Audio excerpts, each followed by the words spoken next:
தோழர்களே, இன்றைய தினம் கருப்பு நாளாக அனுசரிச்சு வீர வணக்கம் செலுத்தக்கூடிய டிசம்பர் 25 நாம் கீழ்வன்மையில் நடந்த 44 உயிர்களை தீயில கரியிட்டு அந்த தியாகிகளுக்கு வீர வணக்கம் செலுத்தக்கூடிய நாளாக இன்றைக்கு நம்ம அனுசரிக்கிறோம். இது நகநல்லூர் கிளையில இந்த கீழ்வன்மணி கொடியேற்ற நிகழ்வும் நடக்கிறது. தோழர்களே, இந்த கீழ்வன்மையில என்ன நடந்தது?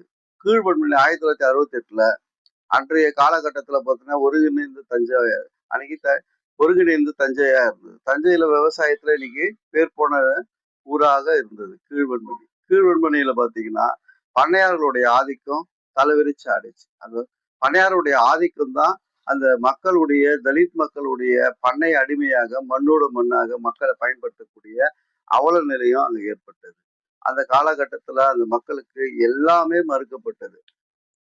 அவங்க ஒரு சாலையில செல்வதற்கு கூட மறுக்கப்பட்டார்கள். அவர்களுடைய துண்டை மேல போட முடியாது. அவர்களுடைய வேலை நேரம் பார்த்தீங்கன்னா 15 மணி நேரம் 16 மணி நேரம் வேலை செய்யறது. அவங்களுடைய குழந்தைகளுக்கு கல்வி கிடையாது. அவங்களுக்கு எந்த ஒரு வசதியுமே இல்லாத வாழக்கூடிய ஒரு நிலைமை தான் இருந்தது. ஸோ அப்பதான் அங்க தகவல் அறிஞ்சு தோழர் சீனிவாச ராவ் மூலியமாக கம்யூனிஸ்ட் கட்சியில அங்க ஒரு ஆள் அமைச்சு அங்க கூடிய கள நிலவரத்துல என்ன நடக்குதுன்றத பாக்குறதுக்கான வந்தவர் தான் சீனிவாச ராவ்.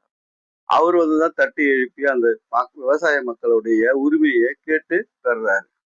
ஒரு போராட்டத்தின் மூலியமாக அந்த விவசாய மக்களுக்காக எல்லா வசதியும் ஏற்படக்கூடிய சூழலை உருவாக்குறார். அந்த மக்களும் ஒரு அவருக்கு பின்னாடி அணிதிரளக்கூடிய சூழல் உருவாயிடுச்சு.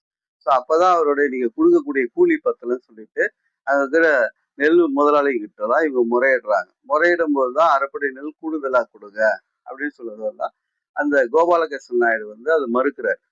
மறுக்கும் போதுதான் இவங்களுடைய போராட்டத்தை வந்து இவங்க வலுப்படுத்துறாங்க. அப்போ ஒரு விவசாய ஒரு முக்கிய நபரை கூப்பிட்டு அந்த கோபாலகிருஷ்ணன் நாயுடு பேசுறாரு. அந்த செங்கோடையை இறக்கிட்டு வாங்க, உங்களுக்கு 3 படி கூட கொடுக்குறேன், நீங்க நான் சொல்றதை கேளுங்க அப்படின்றார். அவர் சொல்றாரு, இந்த செங்கோடை வந்ததுனாலதான் எங்களுடைய வாழ்க்கை இன்னைக்கு ஒரு நல்ல நிலைமையில இருக்கு. நீங்க என்ன மதிச்சு பேசுறதுக்கான வாய்ப்பை கூட எனக்கு செங்கோடி தான் இந்த உரிமையை வாங்கி கொடுத்தது. இன்னைக்கு எங்க மக்கள்லாம் கொஞ்சம் நல்லா இதுவா இருக்காங்க. அதனால இந்த செங்கொடியை ஒருபோதும் நாங்க இறக்க மாட்டோம். இந்த செங்கொடி தான் எங்களுடைய வாழ்க்கையில அனைத்து விஷயத்துக்கும் இன்னைக்கு பாதுகாப்பா இருக்கு அப்படின்னு சொல்லிட்டு அவர் வந்து சொல்றாரு. அப்போ வந்து இன்னும் அந்த பண்ணையாருக்கு கோபம் அதிகமாயிட்டு இவங்களுக்கு ஏதாவது ஒரு பாடம் கற்பிக்கணும்னு சொல்லிட்டு வெளியூர்ல இருந்து ஆளை கொண்டு வராங்க.